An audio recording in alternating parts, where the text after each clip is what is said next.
Hello, my name is Rita Martinez, and I am a member of the Colorado Chicano Movement Archives here at CSU Pueblo. We started the archives back in 2008, then with archivist Jay Trask. We started as a small group. I was one of the original founding members, along with Jose Esteban Ortega and Freddie Trujillo. We got together with the archivist and started talking about how rich our history was and how we needed to preserve it and to document our history. And that continued on. Freddie Trujillo was the first person to actually donate his collection. After that, Jose Esteban Ortega, and it's continued on. There are now over 20 collections of different sizes that are part of the Chicano Movement Archives. After that, Bev Allen became the new archivist here at the university and has grown the archives, and so has our committee. Our committee is known as the Colorado Chicano Movement Archives Advocates, and now that number is up to 10 to 15 at different times. And these are different community people who help with the archives to actually get donors to bring their collections to the archives and really build trust in the community to develop the archives. So since then, we have worked on many projects. It's been anything from getting all the collections digitized and developed. They have become a great source here at the university for students to use as research.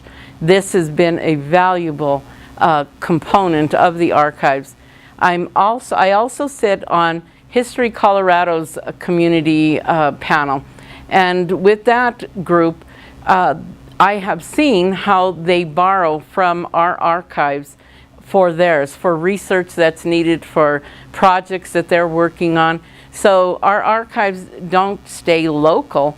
They're actually right now statewide, and I've heard they've been used even out of state. So we have a really great wealth of information within our archives. The project that we're asking for money is called Voices of the Chicano Movement. The money for this project will be used for transcription, and that's to make it available by paper, as well as for the internet, to get these oral histories on the internet for everyone to have access to. We are asking $1,000 from the community to be matched by the CSUP Foundation with another $1,000. That would then be $2,000 of our $4,000 goal. The project name is Voices of the Chicano Movement. What that is a collection of oral histories that has been collected at Cinco de Mayo's and here at the university. At Cinco de Mayo, we have a tent, and it is labeled Voices of the Chicano Movement. We solicit oral histories from participants at the event. There are many people who have various stories of the Chicano movement. We think that it is important to collect and capture all of those histories. It will document our history for students and the public at large to do research. We really invite you to be a part of this fundraising campaign. We now will show a short video about more of the Colorado Chicano Movement Archives collections. Hi, I'm Isabel, and I want to tell you about a little-known resource right here on campus, the University Archives and Special Collections, located on the 6th floor of the Lark.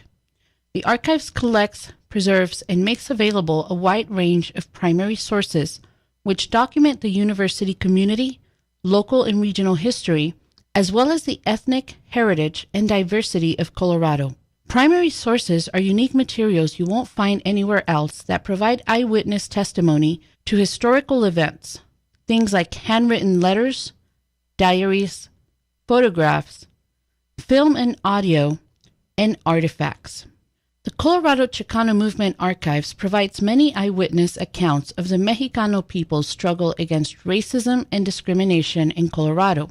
Juan Federico Miguel Arguello Trujillo, better known as Freddie Freak, was the unofficial archivist of the Colorado Chicano movement and was always there with a camera or a microphone documenting events like the protests at CU Boulder over racial discrimination against Chicanos and the deaths of Los Seis de Boulder. Thanks to him and other donors, the archives has materials that paint a vivid picture of that turbulent period.